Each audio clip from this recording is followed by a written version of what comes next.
Muito bem, pessoal, depois de ter feito todos esses passos, a parte que a gente chegou agora é de colocar os carregamentos na estrutura para depois fazer os cálculos. Então eu abri aqui um modelado para vocês no software, né, um modelo aqui de exemplo, para a gente ver aqui como ficam os carregamentos na estrutura. A gente tem aqui a ponte rolante, um modelo aqui de ponte rolante em cima da estrutura, e a gente tem essa talha que se movimenta nesse sentido aqui.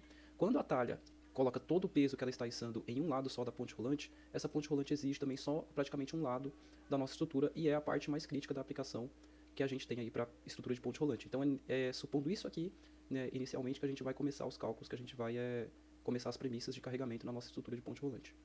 Então, o primeiro ponto a destacar sobre o carregamento em pontos rolantes. Quando essa carga ela está toda de um lado da minha ponte rolante, a gente supõe que a estrutura da ponte rolante, que é essa estrutura aqui, ela está suportando todo o peso aqui do carregamento. Então a carga vertical vai ser aqui nas duas rodas, nas rodas da ponte rolante, nos dois pontos onde ficam as duas rodas vai ser a carga vertical de todo o peso, tá? Desse carregamento aqui, desse equipamento, ou desse peso aqui que a talha está içando. Segundo ponto, segunda consideração.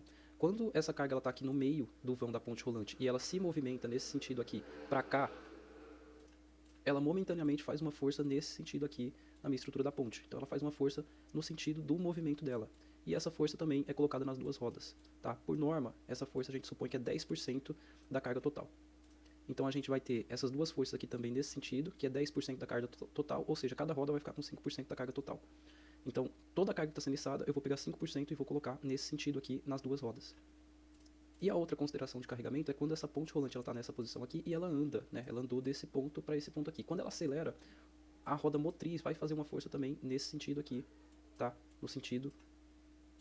Na verdade, o sentido é contrário ao movimento, mas para efeitos de cálculo, o sentido que a gente colocar aqui não vai interferir desde que seja o sentido longitudinal aqui da viga de rolamento.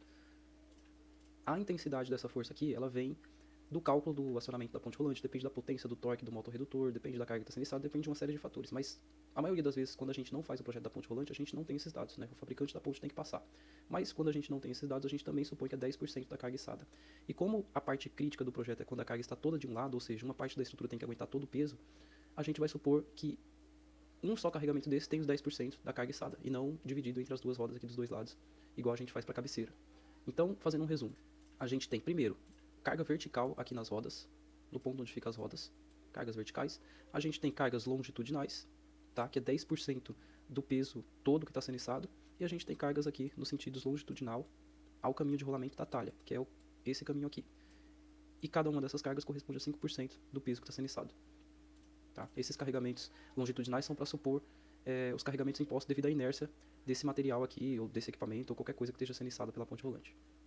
Então, mais ampliado aqui, a gente tem cargas longitudinal, que é 10% da carga que está sendo içada. A gente tem carga longitudinal nesse sentido aqui, devido ao movimento da talha, 5% do valor da carga içada.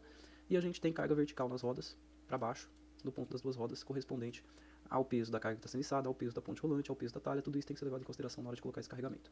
E todos esses carregamentos longitudinais aqui são em porcentagens desses carregamentos verticais. Eu deixei aqui uma imagem para a gente ver de cima, para que fique mais fácil de a gente ver quando essa ponte se movimenta nesse sentido aqui. Tá? E como fica aqui o peso na nossa estrutura quando essa talha está só de um lado da ponte. Perceba que todo o peso aqui que ela está içando, né, que ela está suspendendo, está praticamente de um lado da estrutura, a gente supõe, então, que está todo o peso de um lado só da estrutura para fazer o cálculo. O mais legal de fazer esse cálculo de ponte rolante no CIP é que a gente tem uma ferramenta onde a gente consegue simular a movimentação da ponte rolante, ou seja, a carga vai estar aqui em uma hora, outra hora ela vai estar aqui, vai ter outro momento que ela vai estar aqui, e a gente consegue simular esse movimento colocando as cargas na estrutura. Eu vou explicar como é que faz isso, de modo que a gente consegue ver qual é o comportamento da estrutura de acordo com a movimentação dessa ponte rolante, para o caso mais crítico, que é quando a carga está toda de um lado.